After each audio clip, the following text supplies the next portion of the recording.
ഫിഞ്ചൽ ചുഴലിക്കാറ്റ് ദുർബലമായി 12 മണിക്കൂറിനുള്ളിൽ ന്യൂനമർദ്ദമായി പരിണമിക്കാൻ സാധ്യതയെന്ന് കാലാവസ്ഥാ നിരീക്ഷണ കേന്ദ്രം. വടക്കൻ തമിഴ്നാട്ടിൽ നിന്നും ചുഴലിക്കാറ്റ് പടിഞ്ഞാറ് ദിശയിൽ സഞ്ചരിക്കുകയാണ്. ചുഴലിക്കാറ്റിനെ തുടർന്ന് റെക്കോർഡായ 48 സെന്റിമീറ്റർ മഴയാണ് തമിഴ്നാട്ടിൽ രേഖപ്പെടുത്തിയത്. ഇന്നുച്ചയോടെ തീവ്ര ന്യൂനമർദ്ദമായി ചുഴലിക്കാറ്റ് പരിണമിച്ചിരുന്നു. ചുഴലിക്കാറ്റിന്റെ പ്രഭാവം വീണ്ടും കുറയുമെന്നാണ് സൂചന. ശക്തമായ മഴയാണ് തമിഴ്നാട്ടിൽ അനുഭവപ്പെട്ടത്. പലയിടങ്ങളിലും പൂർണ്ണമായും വെള്ളത്തിൽ മുങ്ങി. ചുഴലിക്കാറ്റ് ദുർബലമായി വടക്കൻ തമിഴ്നാടിന്റെ പടിഞ്ഞാറൻ മേഖലയിലേക്ക് സഞ്ചരിച്ചുകൊണ്ടിരിക്കുകയാണ്. നിലവിൽ തീവ്ര ന്യൂനമർദ്ദമായ ഫിഞ്ചൽ വൈകാതെ ന്യൂനമർദ്ദമായി മാറി തുടർന്ന് മഴയുടെ ശക്തിയും കുറയും. 1978 രേഖപ്പെടുത്തിയ റെക്കോർഡ് മഴയേക്കാൾ ഉയർന്ന 48.2 സെന്റിമീറ്ററാണ് തമിഴ്നാട്ടിൽ ഫിഞ്ചൽ ചുഴലിക്കാറ്റിന്റെ പശ്ചാത്തലത്തിൽ രേഖപ്പെടുത്തിയത്. മഴക്കെടുതിയിൽ 4 മരണം റിപ്പോർട്ട് ചെയ്തു. അടച്ചിട്ടിരുന്ന ചെന്നൈ വിമാനത്താവളം തുറന്നു. വൈദ്യുതാഘാതവും മറ്റ് പ്രളയക്കെടുതികളെയും തുടർന്ന് 10ഓളം പേർ മരിച്ചതായാണ് റിപ്പോർട്ടുകൾ. കടുത്ത പ്രതിസന്ധി തരണം ചെയ്തതായി തമിഴ്നാട് മുഖ്യമന്ത്രി അറിയിച്ചു. ന്യൂസ് ഡെസ്ക് ജനം. കൂടുതൽ വിവരങ്ങളുമായി നാഷണൽ ഡെസ്കിൽ നിന്നും ഐസൻ ജോസ് ചേരുകയാണ്. ഐസൻ, ഈ ഫിഞ്ചൽ ചുഴലിക്കാറ്റ് ദുർബലമായി എന്നാണ് കാലാവസ്ഥാ നിരീക്ഷണ കേന്ദ്രം വ്യക്തമാക്കിയിരിക്കുന്നത്. അതായത് വലിയ ആശങ്കയുണ്ടായിരുന്നു ഇതിൻ്റെ ഗതിമാറ്റവുമായി ബന്ധപ്പെട്ട. ഇപ്പോൾ അത്രത്തോളം ആശങ്ക വേണ്ട എന്ന് തന്നെ വേണം മനസ്സിലാക്കാൻ, അല്ലേ?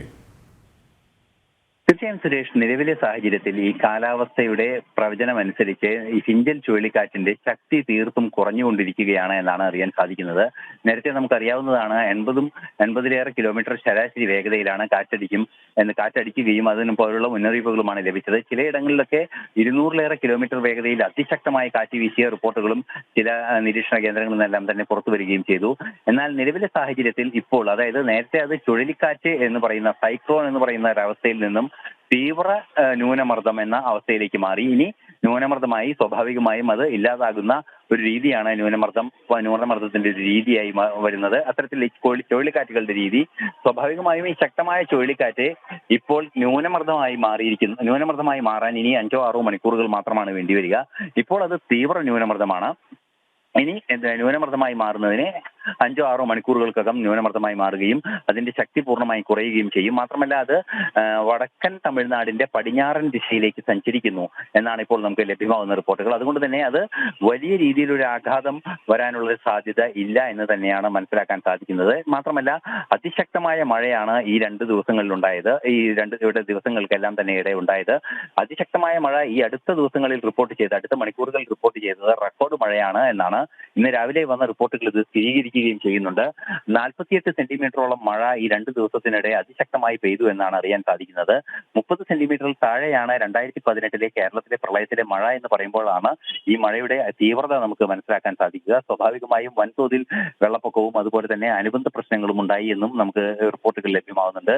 മാത്രമല്ല, വൈദ്യുതി ആഘാതമേറ്റ് 3 പേർ മരിക്കുകയും അതുപോലെ തന്നെ സമാനമായ മഴക്കെടുതിയിൽ മറ്റൊരാൾ കൂടി മരിക്കുകയും ചെയ്തു. നിലവിലെ സാഹചര്യത്തിൽ മഴയും ബന്ധപ്പെട്ട ആരോഗ്യ പ്രശ്നങ്ങളുമായി ഉണ്ടായ മരണത്തിന്റെ എണ്ണം 8 എന്നാണ് ഏറ്റവും അവസാനം വന്ന റിപ്പോർട്ട്. ഇവിടെ ആശങ്കപ്പെടേണ്ട ഒരു സാഹചര്യം നിലവിലില്ല എന്ന് പറയുമ്പോഴും ഈ പുതുച്ചേരിയിലായാലും തമിഴ്നാട്ടിലായാലും പ്രത്യേകിച്ച് ചെന്നൈയിലടക്കം ഇപ്പോഴും വെള്ളപ്പൊക്കത്തിന്റെ ആ ഒരു സാഹചര്യം തന്നെയാണ്. ഈ മഴ മാറി സാധാരണ രീതിയിലേക്ക് ജനജീവിതം എത്താൻ ഇനിയും ദിവസങ്ങളെടുക്കുമെന്ന് വേണം മനസ്സിലാക്കാൻ, അല്ലേ? തീർച്ചയായും അത് അതീവ ഗുരുതരമായ ഒരു പ്രശ്നം തന്നെയാണ്. ഇപ്പോൾ ഇനിയും ഈ ജനജീവിതം സുഗമമാകുന്നതിന് ദിവസങ്ങൾ എടുക്കുമെന്നൊരു സാധ്യത നിലനിൽക്കുന്നത്. നമുക്കറിയാവുന്നതാണ്, കടലേറ്റമാണ് പ്രധാനമായൊരു പ്രശ്നമായും ഇത്രയും ശക്തമായ കാറ്റുണ്ടാകുമ്പോൾ ഉണ്ടാവുക. സാധാരണഗതിയിലുള്ള കടലിന്റെ അതിർത്തിയും കടന്ന് 1-2 കിലോമീറ്റർ പ്രദേശങ്ങളിൽ ശക്തമായ വെള്ളപ്പൊക്കം ഉണ്ടാകുന്ന ഒരു സാഹചര്യം ഉണ്ടാകുന്ന ഒരു അവസ്ഥയായിരിക്കും. അതായത് കടലിൽ നിന്നും തിരിച്ച് ശക്തമായി വെള്ളം കയറുകയും അത് തിരിച്ചൊഴുകി പോകാനുള്ള സാധ്യത വളരെ കുറവാകുകയും ചെയ്യുമ്പോഴാണ് പല മേഖലകളിലും ശക്തമായ വെള്ളക്കെട്ടുകളും വെള്ളപ്പൊക്കവും എല്ലാം തന്നെ ഉണ്ടാകുന്നത്. മാത്രമല്ല, ഇത്തരത്തിൽ വലിയ തോതിൽ തള്ളിക്കയറിയ വെള്ളം തിരിച്ച് അതിന്റെ ബഹിർഗമന മാർഗങ്ങളിലൂടെ പൂർണ്ണമായും പുറത്തേക്ക് പോകുന്നതിന് എടുക്കുന്ന സമയം വലിയ സമയമായിരിക്കും. അതുകൊണ്ട് തന്നെ വെള്ളം കെട്ടിക്കിടക്കാനും വീടുകളിലെല്ലാം തന്നെ വെള്ളം കയറി വരാനുള്ള സാധ്യതയും വളരെ കൂടുതലാണ് എന്നതൊരു യാഥാർത്ഥ്യം തന്നെയാണ്. മാത്രമല്ല, വേലിയേറ്റത്തിന്റെ സ്വഭാവം കൂടി ഉണ്ടാവുകയാണെങ്കിൽ അത് തീർച്ചയായും അതിന്റെ ഒരു വലിയ ദുരന്തമായി അത് മാറുന്ന ഒരു സാഹചര്യവും ഉണ്ടാവും. നമുക്കിപ്പോൾ ലഭ്യമാകുന്ന സൂചനകളും കണക്കുകളും അനുസരിച്ച് 48 സെന്റിമീറ്ററിലേറെ 48.2 സെന്റിമീറ്റർ മഴ പെയ്തു ഈ ദിവസങ്ങളിലായി എന്നാണ് ഇപ്പോൾ കണക്കാക്കപ്പെട്ടിരിക്കുന്നത്. അത്തരത്തിൽ വലിയൊരു മഴ പെയ്തിരിക്കുന്നു എന്നതുകൊണ്ട് തന്നെ വലിയ രീതിയിലുള്ള ഒരു വെള്ളപ്പൊക്കത്തിനുള്ള സാധ്യത പല മേഖലകളിലുമുണ്ട് എന്നതൊരു യാഥാർത്ഥ്യം തന്നെയാണ്. മാത്രമല്ല ആ മേഖലയിലെ വൈദ്യുതി ബന്ധം പൂർണ്ണമായും തകർന്നിട്ടുണ്ട്. അതുപോലെ തന്നെ വൈദ്യുതി ബന്ധം പുനഃസ്ഥാപിക്കുന്നതിന് ഏറെ റിസ്ക് ഉള്ളതും ഒരു സാഹചര്യമാണ്. കാരണം നമുക്കറിയാവുന്നതാണ്, ഇത്തരത്തിൽ അതീവ ഗൗരവമായ വെള്ളപ്പൊക്കം ഉണ്ടാകുമ്പോൾ വൈദ്യുതി ലൈനുകൾ പൊട്ടി വീഴുക, അത്തരത്തിലുള്ള പ്രശ്നങ്ങളും വൈദ്യുതി ലൈനുകളിലേക്ക് പല മരങ്ങൾ വീഴുക, അത്തരത്തിൽ നിരവധിയായ പ്രശ്നങ്ങൾ ഉണ്ടാകുമ്പോൾ വൈദ്യുതി ചാർജ് ചെയ്യുകയാണെങ്കിൽ വീണ്ടും പലയിടങ്ങളിലും അതുമായി ബന്ധപ്പെട്ട അപകടങ്ങൾ ഉണ്ടാകാനുള്ള സാധ്യത വളരെ വളരെ കൂടുതലാണ്.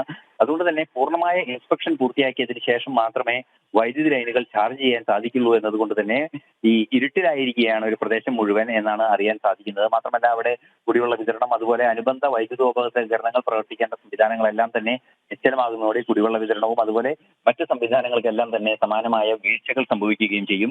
മാത്രമല്ല കുടുങ്ങിക്കിടക്കുന്നവരെ സുരക്ഷിത സ്ഥാനത്തേക്ക് മാറ്റേണ്ടതുണ്ടാകും. അതുപോലെ തന്നെ സുരക്ഷിത സ്ഥാനങ്ങളിലെ ക്യാമ്പുകളിൽ കഴിയുന്നവർക്കും അതിൻ്റെതായ സൗകര്യങ്ങൾ ഒരുക്കേണ്ടി വരും. അത്തരത്തിൽ നിരവധിയായ സംഭവ വികാസങ്ങൾ ഈ ദുരന്തങ്ങൾക്ക് പുറകെ ഉണ്ടാകുന്നത് സ്വാഭാവികമാണ്. അതുകൊണ്ട് തന്നെ സാധാരണ ജനജീവിതത്തിലേക്ക് തിരിച്ചെത്താൻ ഏറെ സമയമെടുക്കും എന്നത് തന്നെയാണ് യാഥാർത്ഥ്യം. വലിയൊരു രക്ഷാ ദൗത്യം തന്നെയാണ് അവിടെ നടന്നുകൊണ്ടിരിക്കുന്നതെന്ന് അറിയാൻ സാധിക്കുന്നുണ്ട്. സൈന്യവും അതുപോലെ തന്നെ അനുബന്ധ സംവിധാനങ്ങളെല്ലാം തന്നെ കാര്യക്ഷമമായ ഇടപെടലുകളും പ്രവർത്തനങ്ങളും നടത്തുന്നുണ്ട്. നമുക്കറിയാവുന്നതാണ്, നേരത്തെ തന്നെ, അതായത് കഴിഞ്ഞ ആഴ്ച തന്നെ ഈ ഫിഞ്ചൽ ചുഴലിക്കാറ്റിന്റെ സാഹചര്യം മുൻകൂട്ടി കണ്ട് തീരത്തുണ്ടായിരുന്ന ബോട്ടുകൾ, അതായത് ചെറുകിട മത്സ്യബന്ധന തൊഴിലാളികൾ ഉപയോഗിക്കുന്ന വഞ്ചികൾ തൊട്ട് ട്രോളർ ബോട്ടുകളെല്ലാം, അത്തരത്തിലുള്ള ബോട്ടുകളെല്ലാം തന്നെ വളരെ സുരക്ഷിതമായി തീരത്തേക്ക് അടുപ്പിക്കുകയും തീരത്ത് നിർത്താവുന്നവയെ തീരത്ത് തുടരാൻ അനുവദിക്കുകയും മറ്റു ഹാർബറിലുള്ളവയെ അങ്ങനെ വെള്ളത്തിൽ തുടരുകയും മറ്റുള്ളവ കരയിലേക്ക് കയറ്റി വയ്ക്കുന്ന ഉൾപ്പെടെയുള്ള സുരക്ഷാ സംവിധാനങ്ങൾ ചെയ്തിട്ടുണ്ട് എങ്കിൽ കൂടി ഈ ജനജീവിതം സുഗമമാകുന്നതിന് ഇനിയും സമയമെടുക്കുമെന്ന് തന്നെയാണ് മനസ്സിലാക്കാൻ സാധിക്കുന്നത്.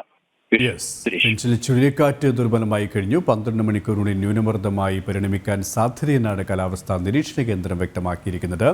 നാഷണൽ ഡെസ്കിൽ നിന്നും ഐസൻ ജോസാണ് വിശദാംശങ്ങൾ നൽകിയത്.